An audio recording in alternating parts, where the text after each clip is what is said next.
Welcome to Timekeeping. This show will attempt to chronicle year-by-year changes to the Walt Disney World Resort, from exciting new ride openings to the minutia of a store changing names. Join us as we count down to the 50th anniversary of the vacation kingdom of the world.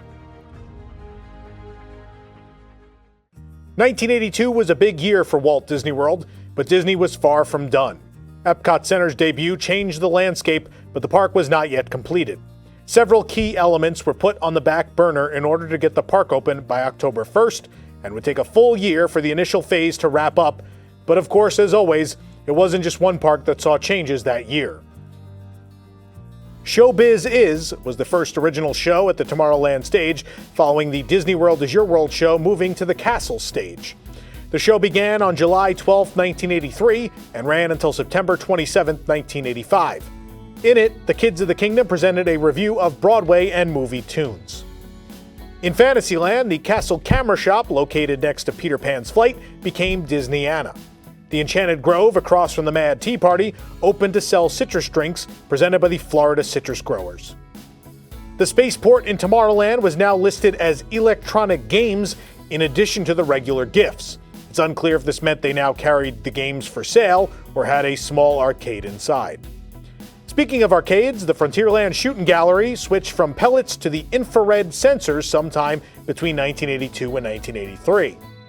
The afternoon parade was the Mickey Mouse Character Parade, similar to previous cavalcades.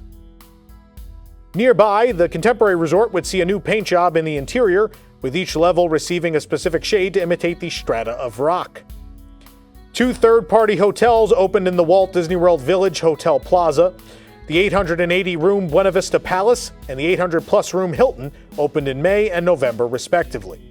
Disney was planning expansion for all of its existing resorts, except the Contemporary, and also adding more third-party locations on property. Moving over to EPCOT Center, while the ImageWorks and the Magic Eye Theater had been open, the Journey into Imagination attraction had been delayed until March 5, 1983, due to issues caused by the complexity of the ride system. The attraction was the creation of Imagineers Tony Baxter and Steve Kirk. The ride starred a bearded man dressed in a blue suit and top hat who introduced himself as the Dreamfinder. He used his strange vehicle, called the Dreammobile or Dreamcatcher by some fans, to collect dreams and ideas to create all sorts of new things. Soon he creates a figment of his imagination.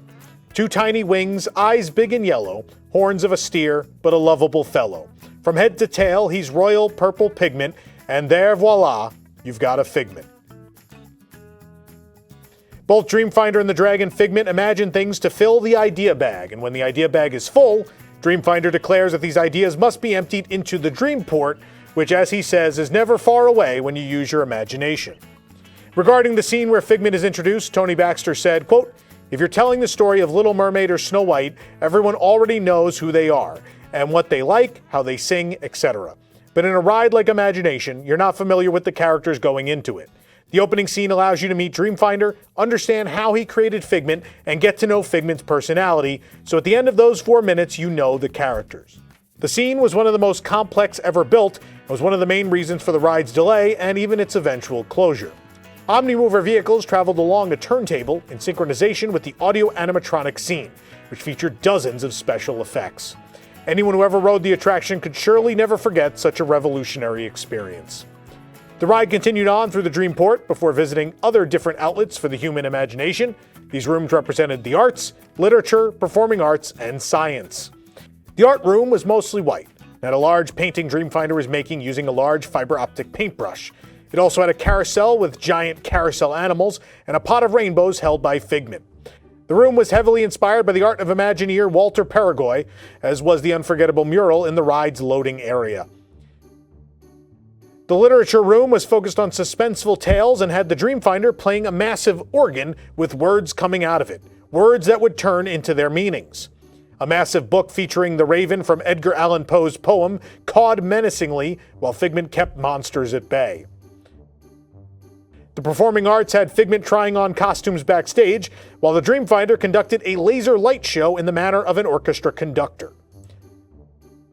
The last of the rooms, Science, featured a large machine that Dreamfinder was operating to take a closer look at the workings of nature, such as the growth of plants, the formation of crystals from minerals, and looking into space. At the end, Dreamfinder told Figment and the audience that imagination is the key to unlocking the hidden wonders of our world. The ride then entered the final show scene.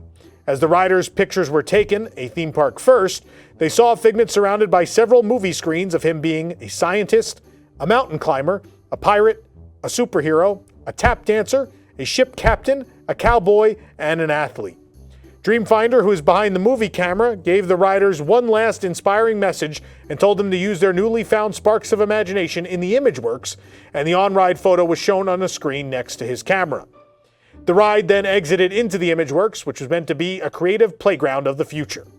ImageWorks was an interactive playground located on the upper level above the ride, where guests could play with their imaginations. Activities included interactive exhibits such as giant kaleidoscopes, pin screens, a rainbow corridor, a drama stage which gave guests the opportunity to put themselves in their own movie via green screen, and more. If you'd like to learn more about the incredible history of Journey into Imagination at EPCOT, please watch our lengthy Back to the Future Live episode on the classic attraction right here on our YouTube channel. Also delayed was Horizons, which would open between the Universe of Energy and World of Motion on Epcot Center's first anniversary, October 1st. It was proposed that Horizons would tie all of Future World together and be the sequel to Walt Disney's Carousel of Progress, the attraction from the General Electric Pavilion at the 1964 New York World's Fair. As the Carousel of Progress followed the changes in lifestyle that faced a family as they lived through the 20th century, Horizons continued their story, showing how they might live in the 21st. The Carousel's theme song, There's a Great Big Beautiful Tomorrow, was part of the Looking Back at Tomorrow portion of Horizons. Horizons in its conceptual phase was named Century 3 to recognize the third century of American existence, 1976 to 2076. The name was changed to Future Probe to help appeal the attraction towards international guests who didn't understand or appreciate what Century 3 meant. In the end, the Future Probe name was scrapped due to the medical connotation of the word probe. After much debate, GE and Disney officials settled on the name Horizons. Prior to the start of construction, the project budget was slashed by $10 million. The building size was reduced and the length of the ride was shrunk by 35%, shortening the ride to 600 feet. That being said, it was still massive. Horizons began with a section entitled Looking Back at Tomorrow, which showcased visions of the future as perceived from the era of Jules Verne and Albert Robida through the 1950s. The ride then moved past two immense OmniMax screens, groundbreaking technology at the time the ride was built, showing modern technologies and ideas that could be used to build the world of tomorrow. Afterwards came the main part of the ride, visions of futuristic life in cities, deserts, undersea, and even in space. For the final part of the attraction, guests in their OmniMover vehicle would push a button to select amongst three choices for the finale of the ride and would be presented with a 31-second video sequence, an unprecedented event in a theme park ride in 1983. A film would then be displayed to riders in each individual car based on what was chosen, majority rules. The video showed a simulated flyover of an outdoor scene. To create the effect, scale models were built and a camera swept across futuristic terrains. The models were some of the largest ever created at the time for any sort of entertainment. The model for the desert sequence, for example, was 32 by 75 feet long. The visual effects were filmed in a hangar at the Burbank Airport. Produced in 1983 by 30 model makers, it took over a year to build and to shoot the three segments. At the conclusion of the ride, the exit corridor originally featured the mural The Prologue and the Promise by renowned space artist Robert T. McCall, an inspiring piece that many fans remember fondly today. In the World Showcase, China received a shop, the Yongfeng Shandian, or Bountiful Harvest. Either a second or sectioned-off porcelain shop, Porzellanhaus, opened in Germany. Japan and Mexico both either received exhibits in 1983 or they were more likely added to the expanded guide map. Japan had the Living Gifts of Japan featuring arts and crafts and historical pieces, while the Mexican pyramid housed 130 pre-Columbian artifacts. Likewise, there were some changes to the shops in France that might also be attributed to the map. First, the wine shop was now listed as Le Maison du Vin and simply sponsored by Barton and Goustier. Les Halles was now called Galerie des Halles, and Plume et Palette was now listed as a bookshop. The United Kingdom featured a seasonal eatery, the Renaissance Food Festival. June saw a new nighttime show, A New World Fantasy, over in World Showcase Lagoon. It used floating barges that had rear projection screens on them. The barges were the same as the first show at EPCOT, Carnival de Lumière. The show also added pitchel lights that moved automatically. The music was arranged by legendary Disney nighttime show creator Don Dorsey, as synthesizer versions of classical pieces by numerous composers, including Beethoven, Bach, Offenbach, Handel, and Sousa, among many others, were featured. There was a total of 35 pieces of music. Most of the soundtrack can be found on Don Dorsey's album Busted, but the Great Parades and Pageants segment was removed. 1983 was a year of expansion at Epcot Center. Two of the greatest Disney theme park attractions of all time were born, rides still idolized by those who had or had not experienced them. Sadly, Epcot's poor performance continued despite this. The park had gone over budget, and combined with a series of costly failures at the box office, the company as a whole was beginning to seem like a target for corporate raiders. In 1984, a power struggle would erupt that would change the fortunes of the company, and particularly the parks, forever.